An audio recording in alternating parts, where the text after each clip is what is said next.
back. I don't know why I say welcome back. It's just the next week. Welcome back to us. We've been on a break, but people don't know that because of technology. We did the math and we haven't recorded for 2.5 weeks. So yes, we're relearning how to do this. Anyway, welcome to Ice Cream You Scream. I'm Gina. I'm Kathryn. Every month we choose a new topic and a new ice cream flavor to have while we talk about it. This month we're talking about creepy kids, and we are having some of our childhood favorite ice creams. Quick reminder, there is a chain letter curse in effect, so unfortunately, or fortunately for us, since you're listening to this right now, that curse is relevant to you unless you share a link to this episode with a friend or give us a review on whatever platform you're listening to this on. Otherwise, you might be cursed for life, which would just suck. So at least there's a way out of it. I don't know what to tell you. Grab a spoon and let's dig in. Yay. That was great. What childhood favorite are you eating today, Kathryn? Okay, so I'm going to try not to make this whole tangent, but basically we ran out of vanilla and Oreos. So that was my whole deal. So I had to go get more ice cream, but I was in a really bad mood when I went to buy the ice cream. Couldn't bring myself to just buy vanilla ice cream. So per my love of cookies from childhood to today, I bought the Tonight Dough by Ben & Jerry's, which is vanilla and chocolate ice cream, cookie dough globs, and like swirls of like cookies and cream crumbs. Yum. So not technically an ice cream I ate as a child, but this flavor is my childhood favorite. I think it's it's like the adult version of a childhood favorite. Yes. Yeah, that's fair. Mm-hmm. What about you? Are you still on the cookie dough? I'm still on the cookie dough train. Still Ben & Jerry's, very much enjoying it. Yeah, technically I have cookie dough too. I have kind of a mix between the two of ours now. I like it. So tell me, listen, I'll give you a book update, but it says wood ice cream in here, and I'm dying to know what that means. Okay, do you want to do book update first, or do you want to know what wood ice cream is? I really genuinely want to know what wood ice cream is. I can do a quick book update, but I'm dying to know what wood ice cream is. I found this guy on Instagram.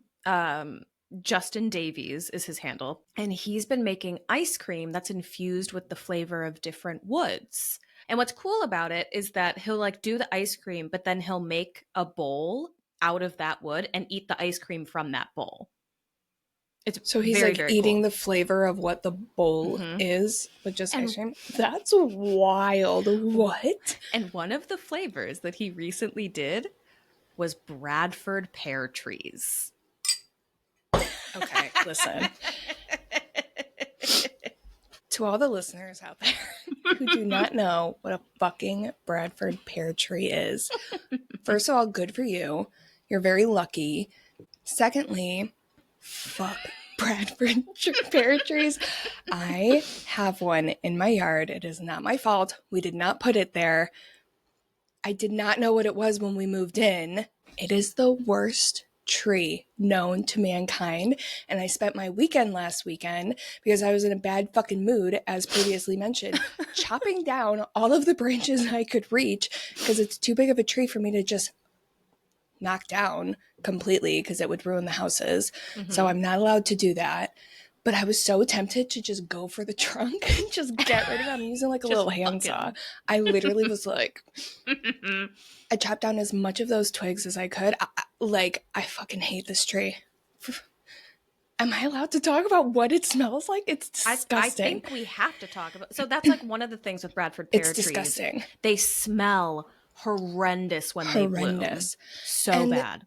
The way the seeds spread, it's like the weed of the tree world. Like, there are little mini trees growing out of the roots in my garden. And it's like, that's a thing trees do. I understand that. But it's like incessant. It's awful. For like 2-ish weeks in the spring, my yard smells like 2 rotting elderly dead fish having sex in a flaming dumpster. It's disgusting. It's so bad. And here's the thing. Phil literally apologized to our neighbors for it. this sprig. And this very, very lovely, polite man, we like them a lot. He was like, it's not that bad. I never noticed. And Phil tells me that, like, oh, isn't that great? They never noticed. And I was like, that's bullshit, because this year and last year, the first fire of the spring, like the first like bonfire that our neighbors had, both years was the day that tree bloomed. Yeah, so they noticed. On both sides. So they definitely noticed. That's Yes, very polite, disgusting. though, to say your tree So doesn't polite. smell like a rotting corpse. Yeah.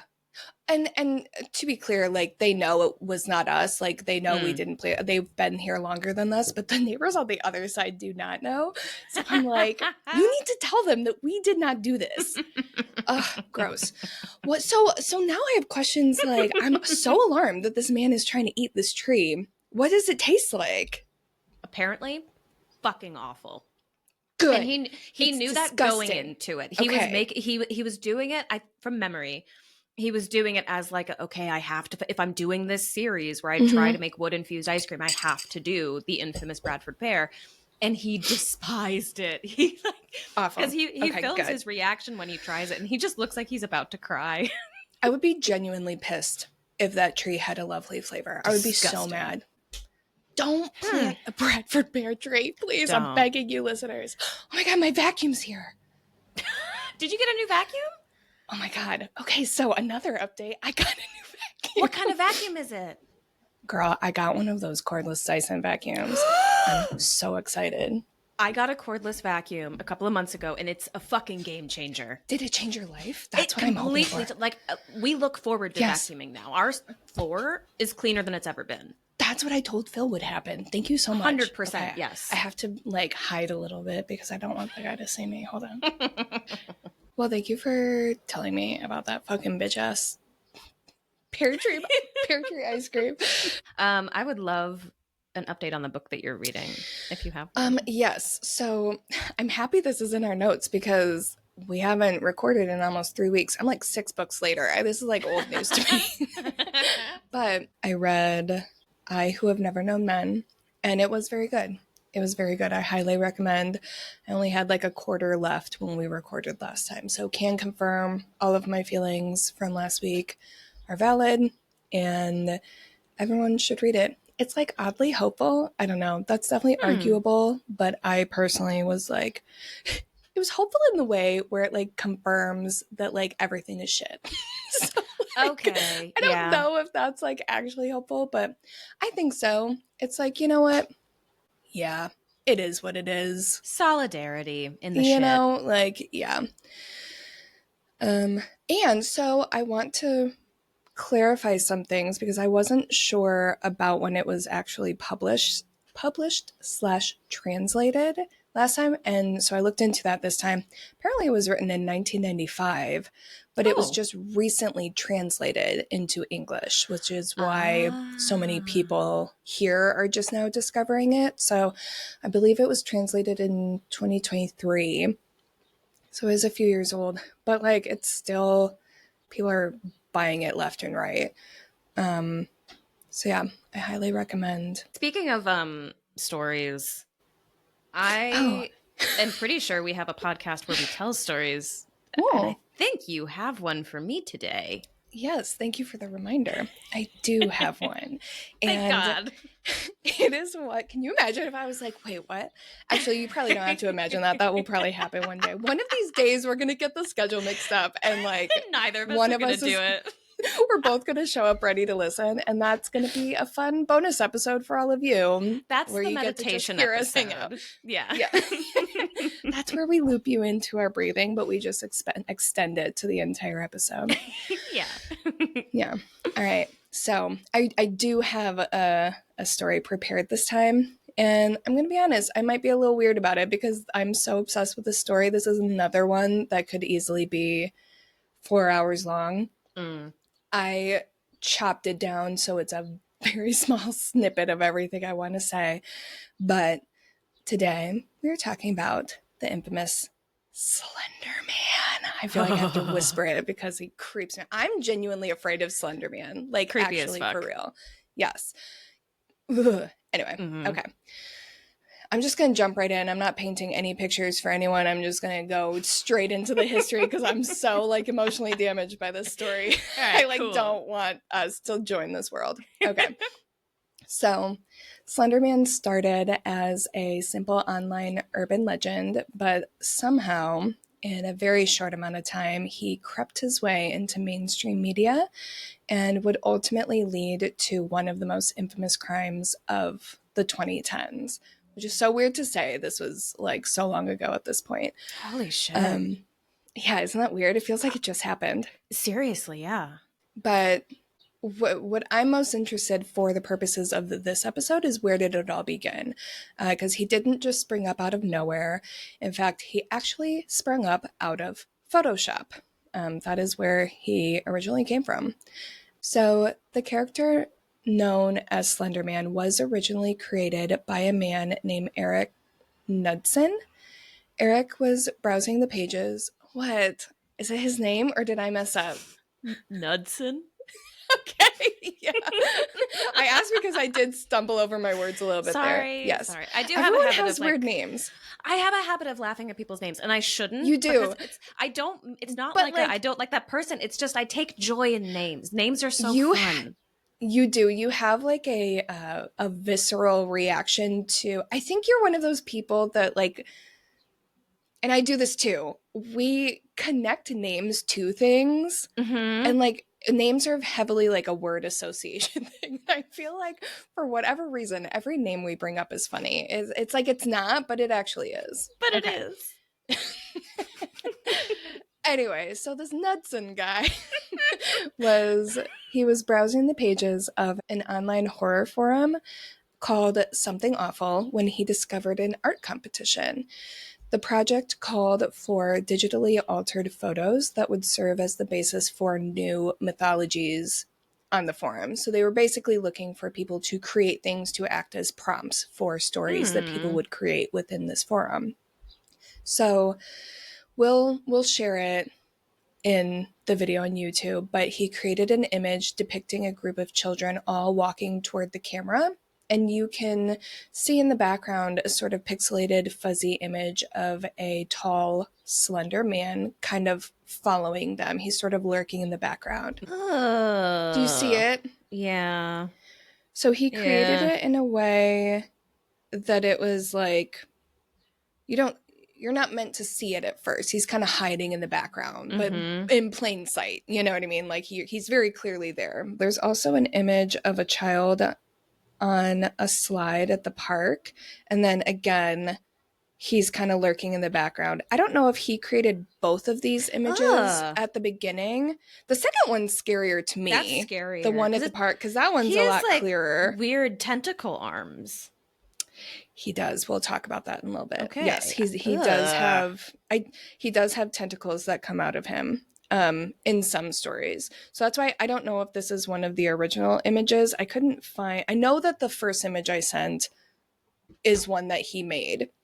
That was like the original one in question that kind of started it all.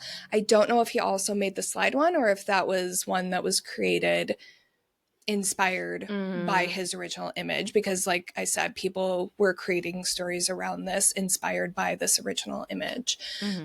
So this first one, he posted the photo on June 10th, 2009, which I'm so bummed at the time this is published was last week. I did not think of that when we scheduled it. I wish that I had snagged that spot so that we could be like creepy about it and pretend that we were like cursing the internet by talking about it on the anniversary or something. But anyway, so he published the photo on Something Awful in June of 2009, and he basically just added short snippets of a story to kind of describe the image. There wasn't a fully fleshed out narrative. It was just kind of little snippets to kind of get people started. You know, think of like if you've ever seen those 2-sentence horror stories or anything like that.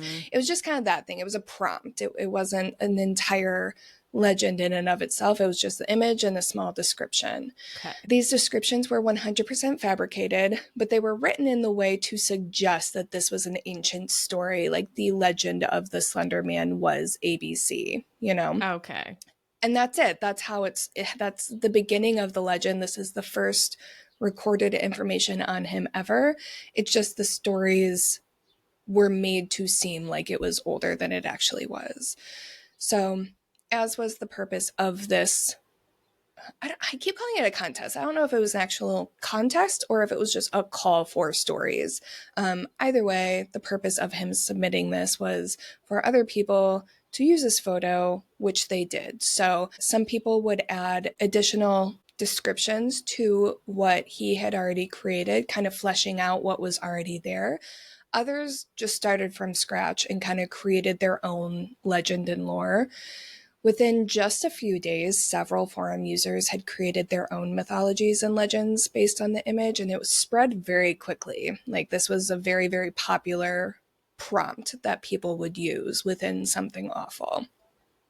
By June 20th, so just a week and a half later, a user named Troy Wagner, very normal, unfunny name, I apologize, he posted a video series on YouTube about a fictional interaction with the Slender Man while they were filming a movie in the woods.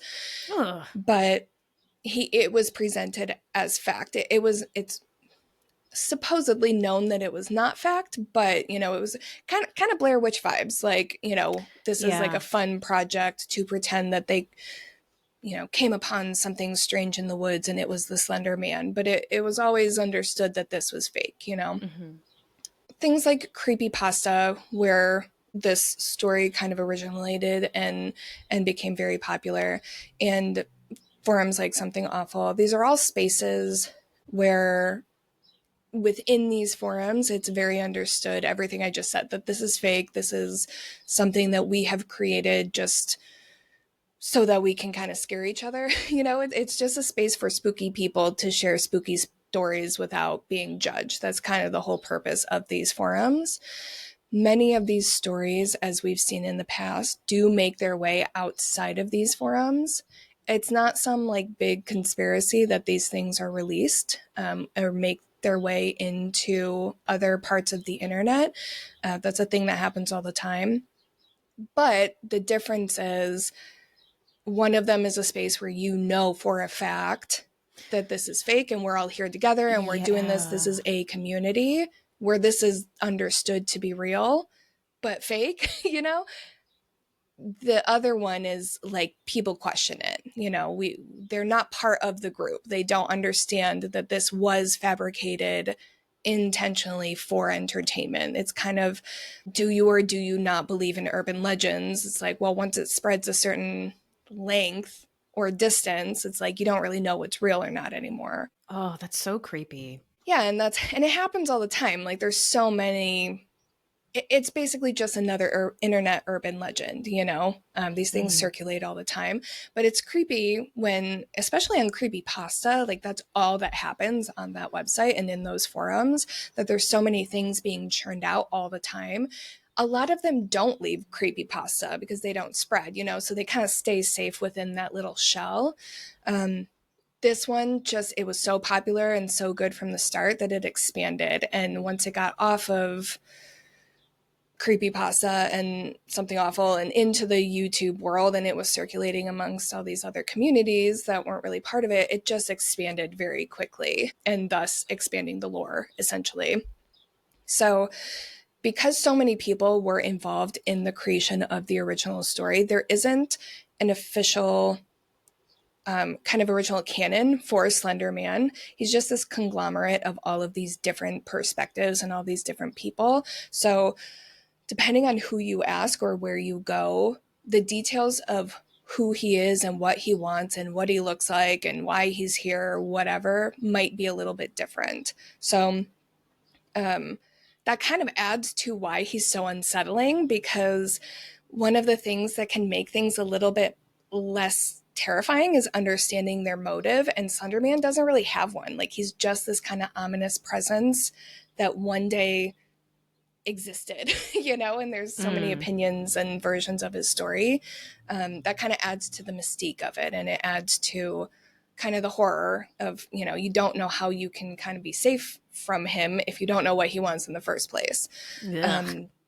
Right, I know. The guy doesn't even have a face.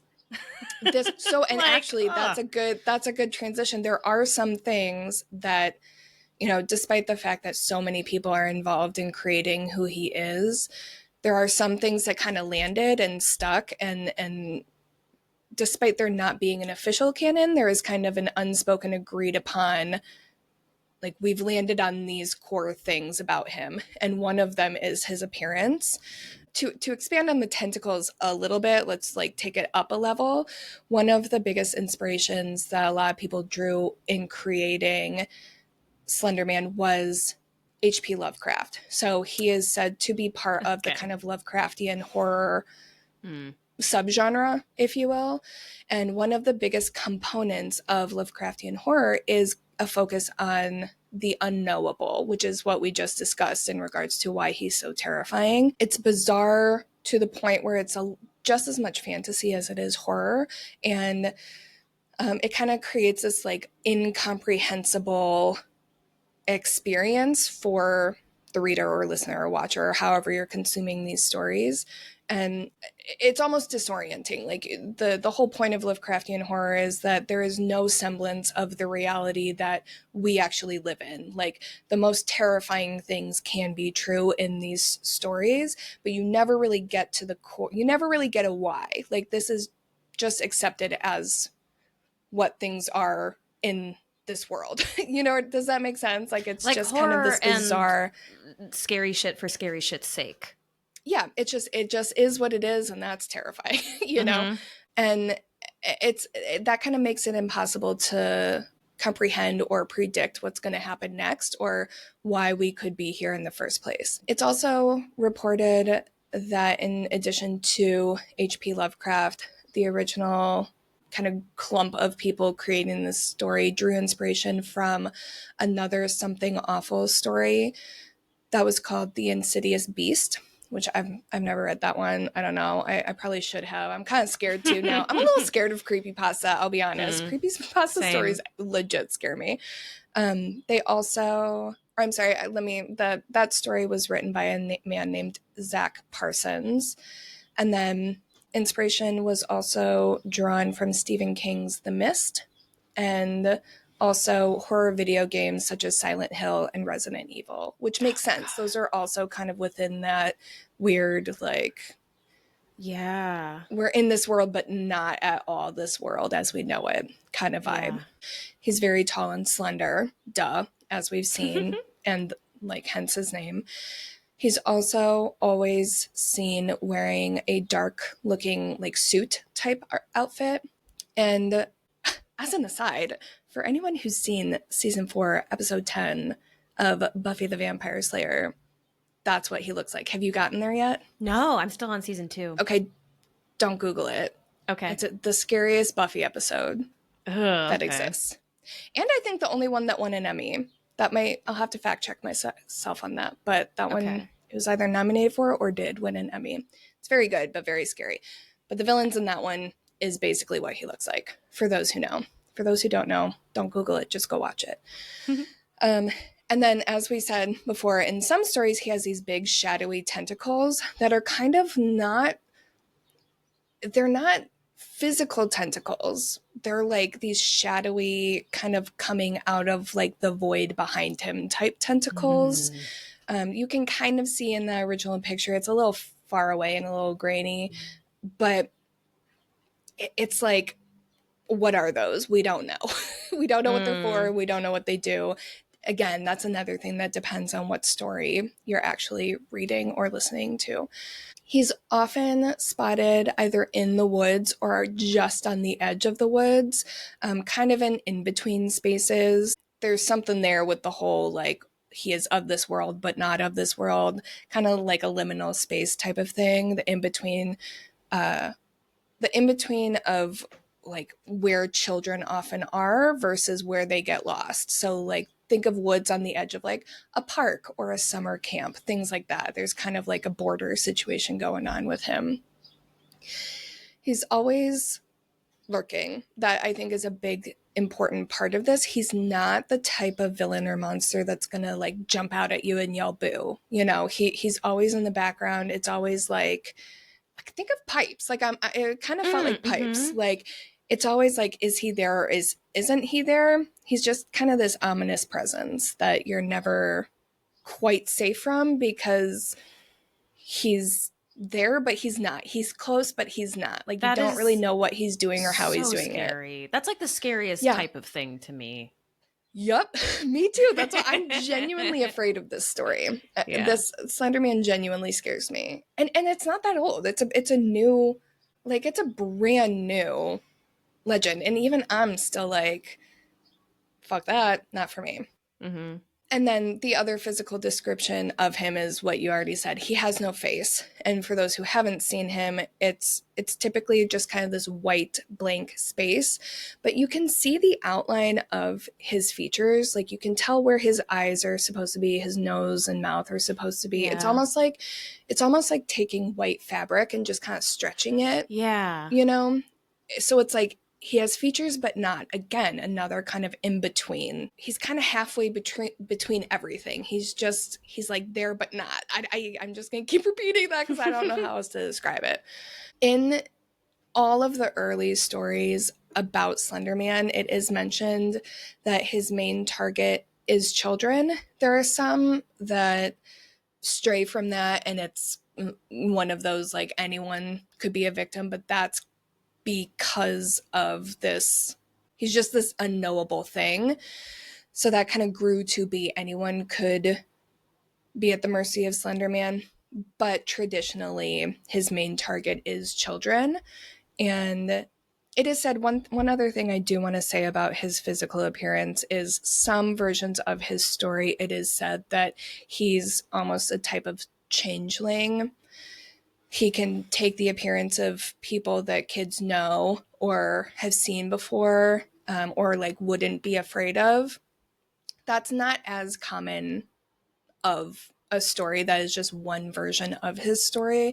The more agreed upon version of his story is kids can see him and do see him and know who he is and, you know, succumb to his powers anyway. They don't need any like manipulation or anything like that in terms of being tricked by people they know.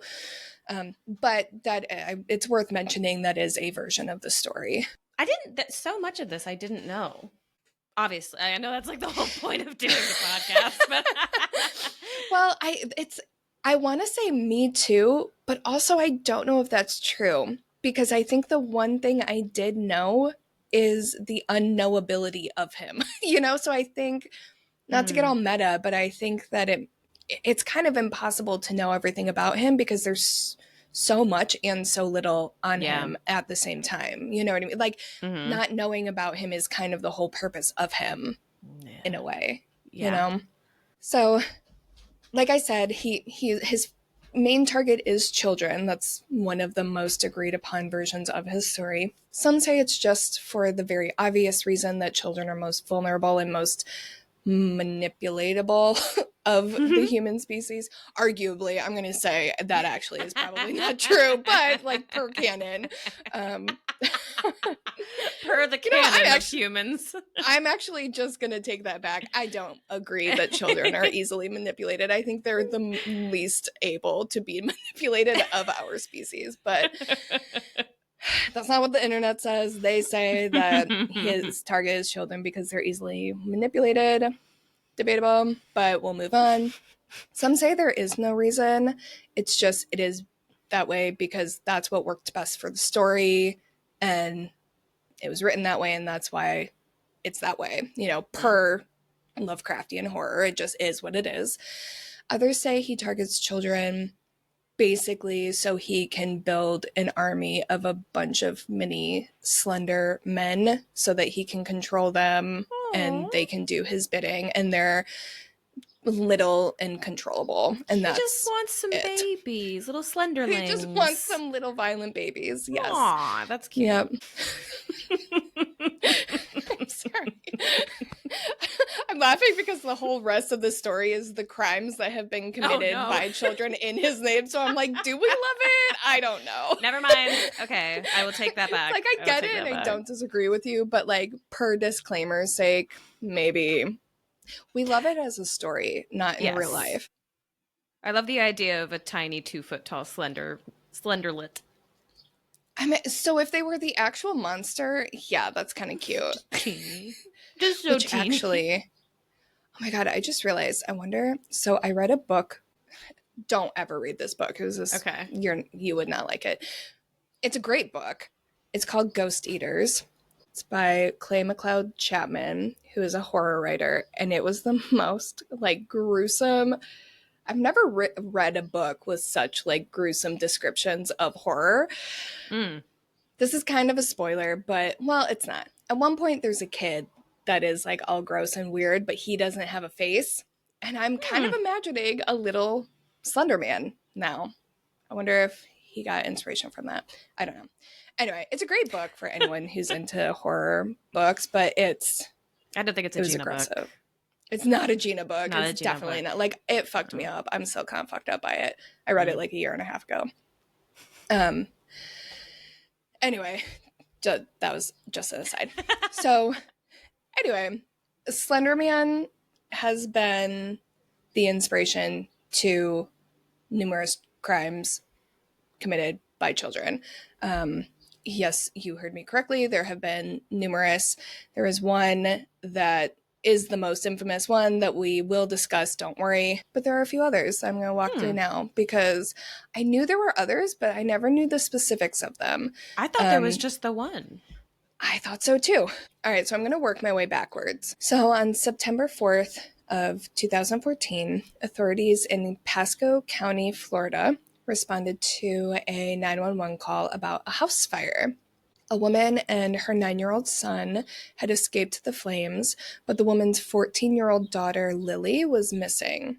The mother told authorities when they got there that she woke up around 1:45 a.m. to the smell of smoke. She went to her son's room first to wake him up, and then when she got her son, she went to her daughter's room, but she wasn't there. So she got her son out of the house, and then she went back inside for Lily, but she still couldn't find her. So she just had no choice but to go back outside. Like, the house was on fire, you know. God. She like had to go back outside with her son. So that's when the authorities were called. That's when the authorities got there. So they go looking for Lily. Later that morning, the woman received a text from Lily that said, quote, "Mom, I'm so sorry. I don't know why I did it." And then following that text, she asked if anyone got hurt, which luckily they didn't. There was only mom, son, and daughter in the house, and no one was hurt. Later, Lily would state that she had packed a bag with clothes, bottled water, cookies, knives, some lighters, and a flashlight to prepare to run away. Then she soaked a towel and a bedsheet with bleach and rum, lit it on fire, and then tossed it into the garage as her mom and brother were sleeping. After starting the fire in the garage, she walked to a nearby park where she stayed the night in the public restroom. In a news conference, the Pasco Sheriff Chris Nacco, funny name, we can laugh at that one, but not in this moment, it's kind of sad, but Chris Nacco, that's a good one. He stated that Lily frequented websites like Creepypasta and was very familiar with the Slenderman story. She had also written extensively in her journal about Slenderman and about basically what it meant to be a Slenderman follower and what it meant to be kind of part of the, I don't know what to call it, Slenderman group, like have the in with the Slenderman, get on Slenderman's good side. One of those things is a sacrifice. Like, you have to make a sacrifice in the name of Slenderman. In her writing in the journal about Slenderman, it was clear that she did not understand that Slenderman was a made-up story. She was very much talking about him as if he was a real entity that existed in this world. And it was very clear that she genuinely believed that for whatever reason, wherever this came from, she believed that in order to appease him, you had to sacrifice someone. And not much was written on her. Like this was kind of an open and shut situation. She was arrested and charged with 2 counts of attempted murder and 1 count of arson. She spent 21 days in juvenile detention before she was eventually released to go back home. The charges were dropped on October 7th, my mother's birthday. Happy birthday. Charges were dropped because her mom wanted her back home and she just wanted to get her therapy instead of like putting her in the system. So she got her into counseling, and that's kind of the last we heard about it. So hopefully that means therapy worked. I don't know. It was not heavily reported on. So that's all the information that I could find on her specifically. But like I said, she's not the only one that kind of experienced this. 3 months before that, so in June, a Cincinnati woman who wished to remain anonymous contacted her local news station to tell them that she had recently experienced kind of a strange encounter with her own 13-year-old daughter. One day, the woman came home from work and she walked into the kitchen where her daughter was standing there in the dark. All the lights were turned off. She was just standing there, not moving. She was wearing all black and wearing a white mask, and she was holding a knife in her hand. Oh, okay. I take back what I said about cute little Slenderman babies. I'm so sorry. I know.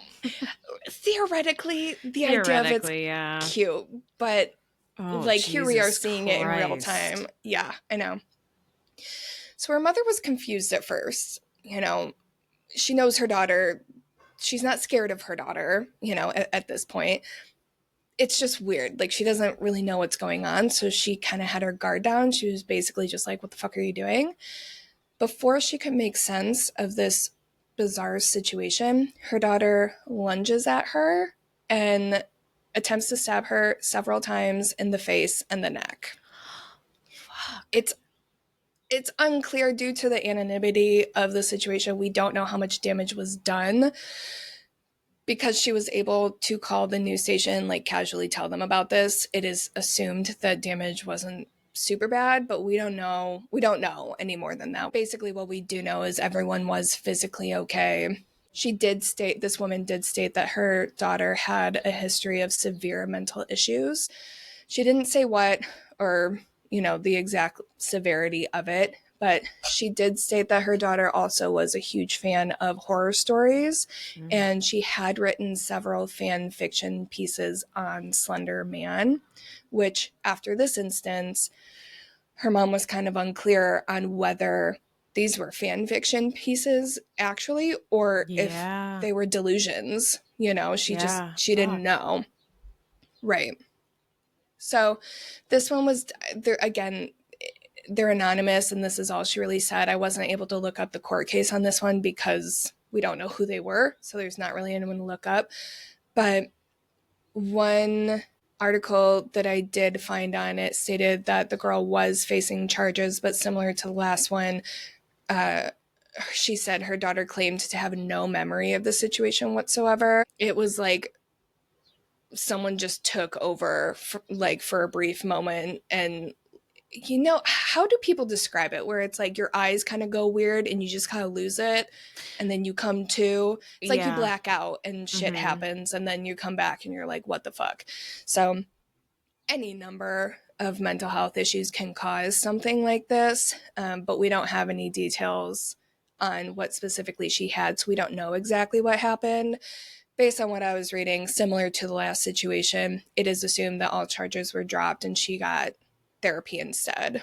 Both of these cases were cited as being inspired by the most infamous case, which is that of the Slenderman stabbing, which happened in May. So that would have happened... It's all the same year? Yep, like within a few months of each other, all in 2014. Yes. Okay.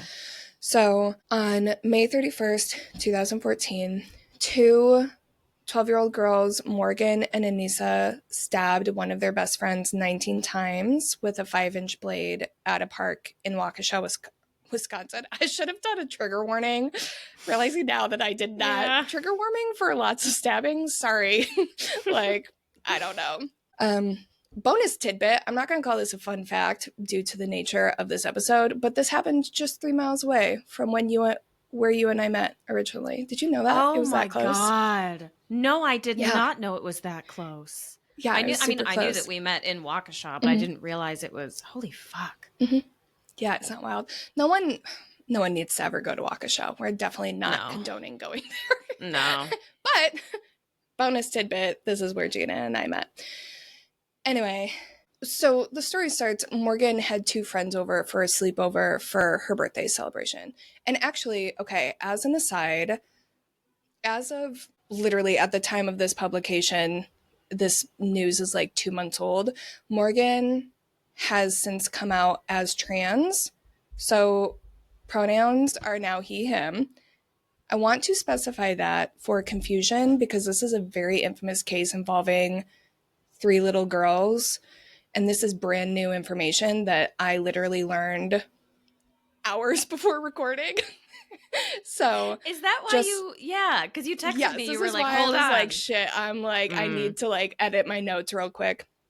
And it's because there's a lot of updated news on this story, which we'll get to, but so many news outlets are still saying she, so it's a little confusing. But I just wanted to specify this now because I've already missed a lot of places that I was supposed to edit, so I do apologize. His pronouns are he, him, for any confusion, because this is a little young for like what we're like boy-girl sleepover, so I don't want anyone to think that like we're talking about a different case. So it's still the same case, different pronouns. Anyway, so he invites Anissa and another friend named Peyton. That Friday, the night of the sleepover, Anissa had packed a backpack with clothes, granola bars, water bottles, and pictures of her parents and siblings. Already off to a bad start. Not shit you pack for a slumber party at all. And then Morgan's father came to pick her up, and they scooped up Peyton, and the 3 of them went to a roller rink in Waukesha. They then went back to Morgan's house for a slumber party, and the next morning, Morgan asked his mom if the 3 of them could go play at the nearby park, and his mom said yes. Off they went. A few hours later, a bicyclist would find Peyton lying on the side of the road at the edge of the woods, and she was covered head to toe in blood, and it would later be determined that she had been stabbed 19 times, as I already said. She had injuries to her arms, legs, and torso. According to an official statement, she had been hanging out at the park with Morgan and Anissa when Morgan suggested that the 3 of them go for a walk in the woods. Once they were under the cover of the trees, out of nowhere, Morgan and Anissa started to attack her with a knife. Once the 2 of them left, Morgan and Anissa, once they left, Peyton crawled her way out of the woods and toward the road, which is when the cyclist found her. She was then taken to the hospital, and she was in stable condition, and she did survive the attack. She was physically fine after that. So Morgan and Anissa were found a few hours later walking along the interstate, and alongside the family photos and granola bars in Anissa's backpack, she also had the 5-inch blade that matched the size and shape of Peyton's injuries. So, again, not your standard slumber party knapsack. So I'm laughing not because it's funny. I'm just like, my brain is just like, oh my God, the mind of a child is just so fucking weird. Like kid logic just blows me away. So when authorities found them, Anissa and Morgan, like I said, were walking along the interstate, and they were heading north, walking toward the North Woods, where they believed Slenderman was waiting for them post-sacrifice. For context, for those of you not from the area, where they were and where they were heading it would have taken them minimum 2 to 3 days to reach their destination on foot. So just like right from the start, these children had no plan. Like, I want to be very clear to everyone. Like, there was no semblance of like real logic happening. Like, they're in their brain, it was like, okay, we're going to quick have this sleepover, make this sacrifice, grab some granola bars. We're going to walk to the woods that are 3 days away. Like, this was not a situation that was ever going to end well for these two children. Is basically the takeaway. So Anissa, when questioned by detectives, would describe Slenderman as, quote, the leader of creepypasta, end quote. And in order to prove their dedication to him, they were forced to sacrifice someone. So she did confirm that that was their motive. Otherwise, they believed that Slenderman was going to kill everyone in their family. Okay. Yes. So Morgan was the one who originally learned about Slenderman and told Anissa everything about it. So this kind of originated with Morgan, and he got all the information. He was the one that, you know, was in creepypasta, reading the stories on YouTube, watching the videos, like basically learning everything there was to know about Slenderman. And then Anissa got all of her information from Morgan. So Okay. Anissa was kind of just along for the ride, but very, very much an active member of what happened, but kind of her knowledge of the situation was all secondhand. Throughout the pretrial investigation, Morgan was diagnosed with early onset schizophrenia, which is a pretty big deal. I mean, I know we've talked about schizophrenia before on the podcast and just how extreme those delusions can be, on top of it being such a severe diagnosis. Being diagnosed at the age of 12 is nearly unheard of. A person typically experiences the beginning of their symptoms in their 20s or even 30s. Oh, I didn't know that. And in some rare cases, what is considered early onset schizophrenia typically starts around 16 or 17. Okay. So a diagnosis at 12 is pretty extreme. So all of this is to say, the correlation between this child having delusions that nobody knew about and could not really have foreseen, plus they stumbled into this world that we talked about, kind of leaked out of the creepypasta and into the YouTube and general internet space, and her kind of inability to understand that creepypasta was not real and not really something any 12-year-old should be consuming in the first place. But, you know, she could have accidentally stumbled upon this anywhere else. I think she originally learned about it on YouTube, but I'm not 100% sure. These stories can be deceiving for a mentally stable person, let alone a 12-year-old with delusions, you know? So all of this is just kind of the perfect storm. Even if he wasn't experiencing delusions, this is the type of thing that could be very confusing for a child.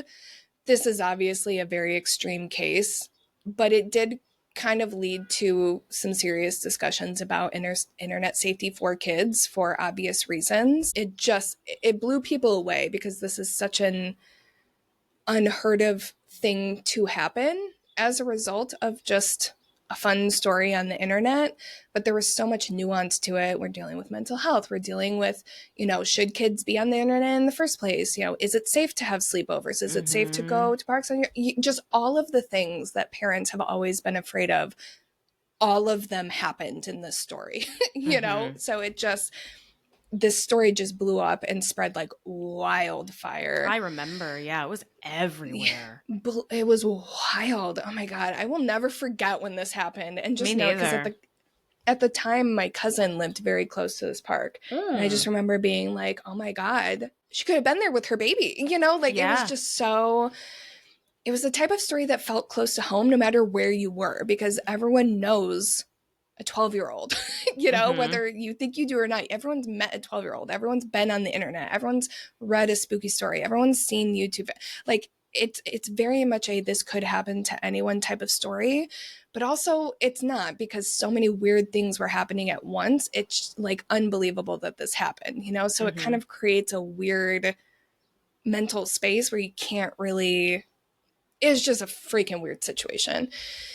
So anyway, back to the trial. During the actual trial itself, Morgan was very clearly living in a different reality. He really genuinely, I'm going to say, appeared to believe that he did what he did for valid reasons, and he needed to do it and didn't have any choice whether or not this happened, because it was basically either Peyton or me. Like that is kind of the attitude that he seemed to kind of have on the situation.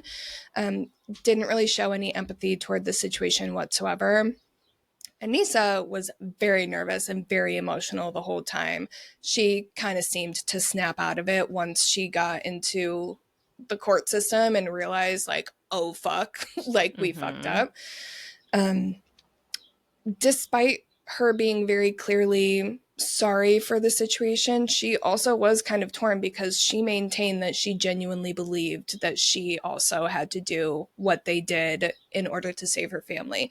This, like, she understood that she killed someone and she was sorry for killing someone, but she also genuinely still believed that Slenderman would have killed her family had she not done that. She tried to kill someone, right? She didn't actually kill them. Yes, I'm sorry. I'm so sorry. Okay, yes. like, she did not kill Peyton. I'm sorry. Okay. Yeah, I misspoke. Yes. Okay. And to that point, like, they didn't know right away that Peyton had made it. Like, their early interviews were saying this, like, I had to kill her, like, because they thought she was dead when they left her in the woods thinking she was dead. So yeah. I'm sorry. Yes, she did survive. But can I ask a clarifying question? Because I can't. Yes. I think I remember this part about the case, but I don't quite remember it. They took turns stabbing her, right? It wasn't just Morgan stabbing and Anissa watched, or did I get that wrong? So you did not get that wrong. I left that out because I don't want to go too deep into it, because that's fine. We can edit that out. But no, I think it's important because it does have to do with the way they were charged. That's why I was asking about it. Yeah. So what happened, like, according to them, what happened was one of them was going to do it. I believe Anissa was going to do it. And, like, couldn't bring herself to, and the other one took the knife and did it. Okay. They're also, and part of the reason I took this out is because I was going to fall down a rabbit hole and, like, we weren't going to get past it. But one other thing that I think is important to, like, why the slumber party aspect was important to it, the original plan was they were going to do it night of the slumber party, but I think they got, like, cold feet. And then again, they were going to do it in the park bathroom. That's where I believe it was Anissa got cold feet, and that's when Morgan was like, all right, let's go for a walk and I'm gonna fucking take care of this, basically. I'm paraphrasing, obviously. So yes, it wasn't, I don't think if they both stabbed her, it was one of them took over the other one. Got it. I'm sorry I'm not being more clear on this. I was like, I'm going to fall down a rabbit hole if I go too deep into the details of the crime. But yes, they both were active parties in this situation. Okay. So that does bring us to the charges and just how they were different, because Anissa was charged with attempted second-degree murder and intentional homicide, and Morgan was charged for attempted first-degree murder and intentional homicide. So Morgan's the one who was planning all of this and in charge of everything, and, you know, whatever.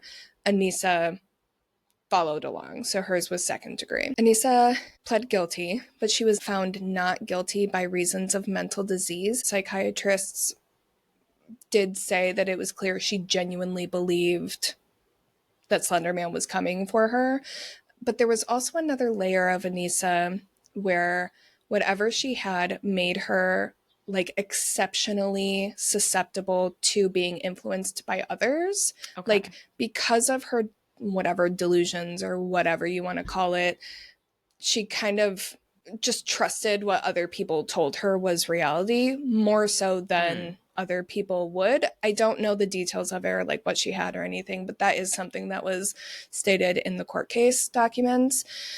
So she was sentenced to 25 years in a psychiatric hospital, followed by communal supervision until the age of 27. She was released early in 2021 due to extensive and like significant progress in therapy, basically. Okay. But she still, despite her release, the communal supervision until the age of 37 stands. So despite the fact that she is out, she will be monitored minimum until the age of 37. Morgan accepted a plea deal that prevented him from going to trial if he pled guilty, but he was found not guilty by reasons of mental disease due to the schizophrenia diagnosis. And he was sentenced to stay in a psychiatric facility with an indeterminate maximum of 40 years to life, which the indeterminate maximum basically allows space for, if things change significantly, then things can change. Because one of the things that we need to keep in mind is they were 12 years old at this time, and a 12-year-old's brain operates a lot differently than an adult's brain. So like there is a lot more space to be like, okay, with therapy and with being monitored and all this kind of crap, what's true for a 12-year-old is not going to be true for a 25-year-old, et cetera, et cetera. Yeah. But it's still a very violent crime, and we need to monitor people and all of that. So it's like the indeterminate amount of time, there's a lot of space for wiggle room depending on what happens. So a lot of people have a lot of opinions on that. I'm not going to get into all that because we'll never stop talking about this if we get into my opinions on maximum sentences in America. So, but upon his release, he would also be required to continue to be monitored and receive regular treatment until the age of 53, or a complete resolution of symptoms, whichever comes first. Throughout the duration of his treatment, it was uncovered that he had experienced some pretty significant childhood trauma. So this is another thing I can't get all the way into because this is stuff that is in the process of coming out now. Like this is all very brand new information. Basically, his therapist is now saying that the trauma that he experienced was likely largely contributing to his psychosis that he was experiencing. And he has now been diagnosed with kind of, I don't remember what they called it, but he's basically on the it's some psychosis spectrum disorder. Okay. I'm not sure if that replaces the schizophrenia diagnosis or if it's in addition to.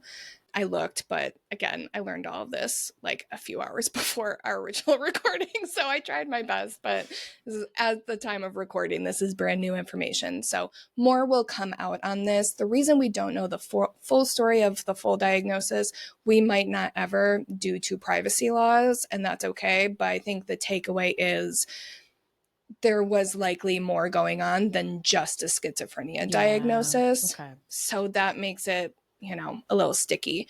Yeah. Regardless, he still needs to be in therapy. The sentencing of receiving treatment until the age of 53 does not change, and that's never going to change. But it's worth noting.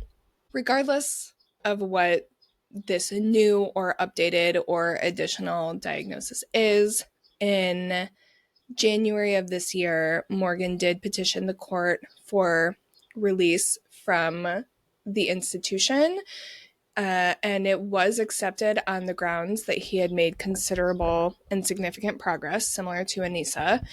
Upon his release, Morgan will live in a group home, so it's not like he's just back in the world. He will live in a group home and be under state supervision and receive, again, regular psychiatric evaluations until the year 2058.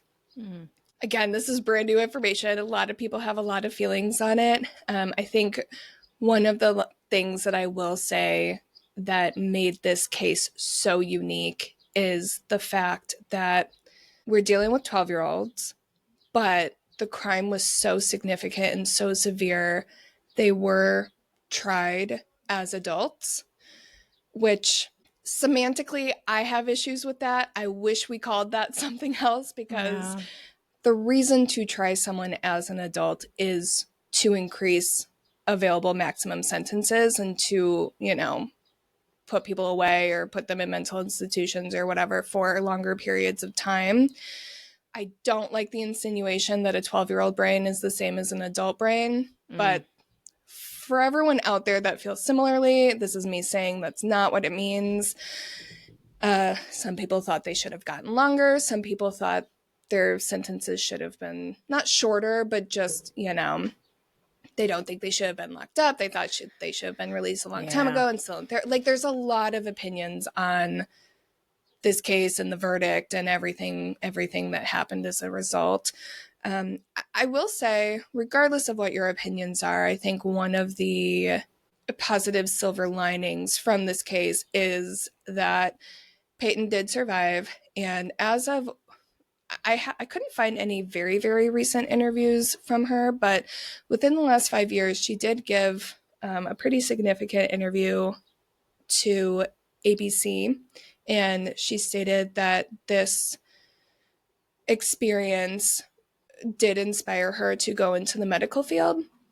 And she did say that without this experience, she wouldn't be who she is today. And she's very proud of who she is today, which is literally the best case scenario that could come out of something like this. So that's the silver lining. Other than that, this whole experience was just trash. Bad. Just bad. This case sucks. It's one of the most significant cases, like I said, of the 2010s.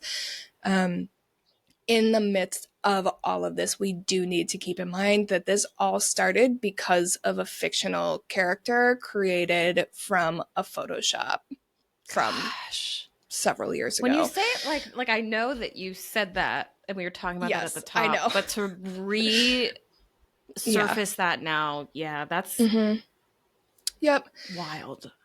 That's why I bring it back, because way back in 2014, when this all went down, people did kind of try to shine the light on Eric, the guy who created it originally. He did make a statement saying that, he was deeply saddened and his heart goes out to the families of everyone affected. Just kind of standard statement.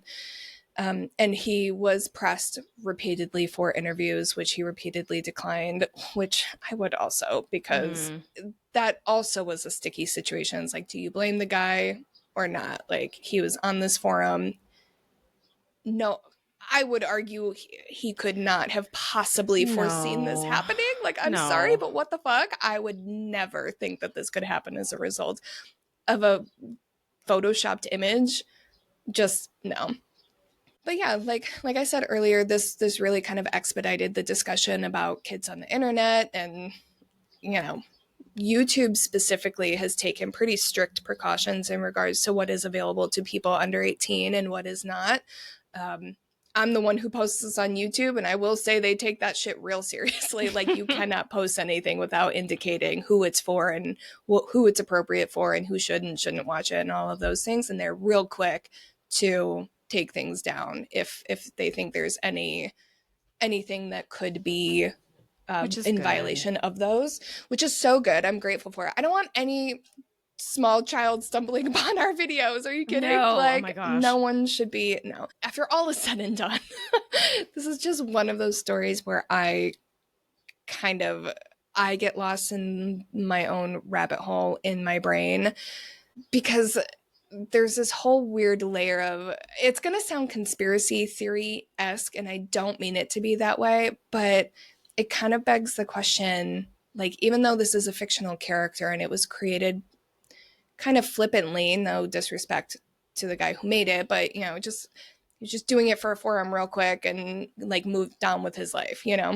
Despite that, the lore of the story kind of became a reality. Like, these children in our real world, in real life, really were doing the things that it is said Slenderman inspires children to do. So, like, while Slenderman might not actually be real, the effects of him are. And that shit keeps me up at night. So that's how Yep. I end this story. Yep. That's why I'm so scared of Slenderman, because it's just one of those things where, like, it's not real, but also real things have happened as a result. So the lines are blurred and nothing's real and everything is scary. And that's my story. Yeah, I think that about sums it up. Yeah. Oof. Yeah. So that's it. That's Slenderman. The only thing I'm thinking about right now is when I was about maybe 12 or 13. It was the time in my life where I thought it was acceptable for boys to invite me over and I watched them play video games. Ugh, gross. It was I like that. missed that, and I'm so Ugh. grateful for it, because that was such a big It was thing. awful. It was Yeah. awful. Yes. And they played a Slenderman video game. And it was terrifying. It was so scary. I didn't even go into all of that, but yes, so much media has been So inspired much. by this story. Yes. Yeah. Yep. Yeah. So that's just, I don't even remember who it was. Doesn't matter. I just remember how scared I was of the game. It's fucking terrifying. So you also had to experience the effects of Slenderman, even though it was just in video game form. Which was enough. He infiltrates the children. Yeah. So now that I've traumatized you with that, do you have anything traumatizing for me? Well, funny you should mention, because our friend of the pod, Brooke, sent us a story not too long ago. Yeah, just a few days ago. Love so Brooke. I would love to read it to you if your ears Please are willing. Do. Okay, amazing. Okay, so it says, "It's your pal Brooke here. I have been meaning to write more stories, but a new position at work and being pregnant has really taken it out of me. LOL. Totally get it, Brooke. Yay. Anyway, here is a story of a spooky house near my hometown in Colorado. There was a house that was around 10 miles out of town that was abandoned. The roads weren't kept up to the houses, so it was difficult to get to if you didn't have four-wheel drive. Growing up, everyone heard stories of the abandoned house, and it was really like a rite of passage to go and explore the house in our small town. When I was at college, I brought a group of friends home for homecoming for my high school. After all the festivities were over, we met some of my old friends at a bonfire, and soon all were talking about the house. Not that long after the topic came up, we were all loading into trucks and headed to the house. Just to break this narration for a second, can't you just feel this energy? Yes, I love the way that this is written. Vibe. Such a vibe, totally. Such a vibe. Okay, narration commences. Since the house was not kept up, it was starting to fall apart. Not a smart time to explore a house in the dark, but you are only young and dumb for a little while. Yeah, total vibes. Scattered in some of the rooms were old newspapers, photo albums, documents, you name it. There was one room that had a bunch of newspapers and documents supporting the Nazi Party from World War II. That room gave me a really dark feeling, and I did not stay long in there after seeing the papers. I knew I wasn't going to even try going to the second floor due to visible holes in the floor and the sketchy stairs. I did, however, go into the basement. Brooke! Oh, scary. Brooke, come on! I know. No, Brooke! No, don't go in the basement! Going down to the basement, with the only light being our phone flashlights, it is definitely spooky, especially since it's already freezing in a concrete basement, but then seeing shelves on shelves of canned things. Since they were so old, they were all just brown and chunky, and it was hard to see what they actually were. We had picked up a couple, and you could see they were all untouched with the amount of dust on and around them. Someone joked about taking a few of them to break outside to see what was in them, and we all decided against it, not wanting to chance the smell coming from it and glass going everywhere. Very smart choice. Very well. Smart. Also, demons. Demons. Can demons. Imagine being a can demon. I am. That's kind of funny. I like that. As we were all starting to leave, a jar flew off the shelf and hit the wall next to the stairs. None of us were anywhere close to that jar, and looking around, we couldn't find where the jar came from since there was enough dust that you would have seen a place where the jar was.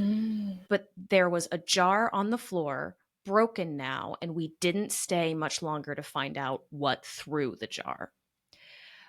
Once we got back upstairs, I didn't stay in the house. I stood in the field with the cars waiting for everyone else to come out. I could feel something there and was not for it. Everyone else was still exploring, and we told one girl that came with us not to go to the second floor since she could easily fall through. Well, she didn't listen and went up anyway. I could see her through the hole where a window used to be. She waved and then backed away like she was going to come back down, but before she got out of my line of sight, something pushed her. She fell out the window and into the bushes. What? Mm-hmm. Dude, what? I know. It was clear she didn't jump and was pushed. She was okay physically, just a few scrapes from the branches of the bushes, but mentally, she was not okay. I haven't spoken to her in a couple years, but she would never want to talk about what happened at that house the rest of the time we were at college. I haven't been back to that house since that night and don't plan to ever go back. Some things should just be left alone in my eyes. Oh, isn't that terrifying? I had full body chills when you were talking about her backing up from the window because I thought you were going to say she saw like a face behind her or something like that. Fucking pushed out of the window. Genuinely startled. That is not like, I believe this is real, but that's like not a real thing that happens. Like, right? This is bonkers. Worst nightmare. Worst fucking nightmare. F? Truly. Yeah. That's so violent. I know. Yeah. And when you're that Holy age, shit. If she was in college, like if it was her first year in college, she would have been like, what, 18, maybe 19, 20-ish?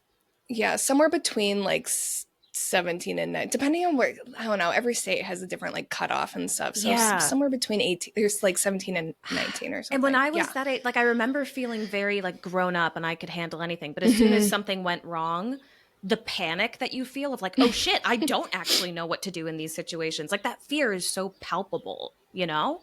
Oh my God, I'm a grown ass woman and I would not know what to do if I was pushed out a fucking window. No. Well, I wouldn't. I wouldn't go in the house. Yeah, that jar fly. I would definitely go in the house, but I'm out. No way. I would definitely go in. I don't know if I would go upstairs because I would have been afraid of falling through the floor. Same. Yeah, but I mean, I don't know. I've done a lot of things in my life that I definitely shouldn't have done. So, Same. like, who knows? Well, you're very brave, Brooke, for going into the house, and you're also very wise for knowing when to leave. So kudos to Brooke. Yes. Man, that's wild. Yeah. That's so scary. I know. That's why when we got the email, Kathryn hadn't read it yet, and I was like, oh, thank God I can read it. She was like, oh God, have you read it? Yeah, because whenever we do a listener story, like one of us will intentionally not read it so we can react like in the episode. And I'm glad that this was one I got to read ahead of time because it's wild. You warned me that I don't remember how you phrased it, but you were like, you mentioned that you literally gasped out loud as you were reading. I would never in a million years would have guessed that someone was pushed out a window. Right? I'm so uncomfortable right now. Thank God she was okay. Shit. That could have gone so wrong. The bush. I'm glad, like, you said she landed in like a bush or a tree or something. Fucking Christ. Oh my God. Yeah. That could have been so bad. So anyway, if anyone else has a spooky, creepy story involving windows or not, we're all ears, man. Yeah. Send that shit over. It definitely does not need to have an experience like this. This is quite exceptional. This is not your average ghost story. I'm so scared right now. That's so scary. And the fact that Brooke has said that she has so many of these stories. I'm like, what else are you sitting on, Brooke? What do you know? I know. I'm happy you're back because... Me too. Judging by this being, what, story 3 or whatever, I'm like, man, what else do you have Every time she sends a story, it's like, holy fuck. Yeah, so we love Brooke. Yay, Brooke. Yeah, for those who are new, she sent a few stories in previous episodes. This is definitely the most violent one. Holy crap. So violent, yeah. But yeah, I think that might be all we have. Yeah. Do we have anything else? It is. Anything No, to I add? think we've traumatized everyone enough. Okay, well, everyone go recover, and then when you're feeling nice and sparkly and new, come back next Tuesday to be re-traumatized. Although, actually, the next episode's not going to be traumatizing. It's just fascinating. It's not. Yeah, I love next episode topic. I haven't heard it yet, but like the topic, I can tell it's going to be fun. Okay. It's going to be real interesting. Cool. All right, cool. Well, until next time, little spoons, keep it cool. Keep it creepy.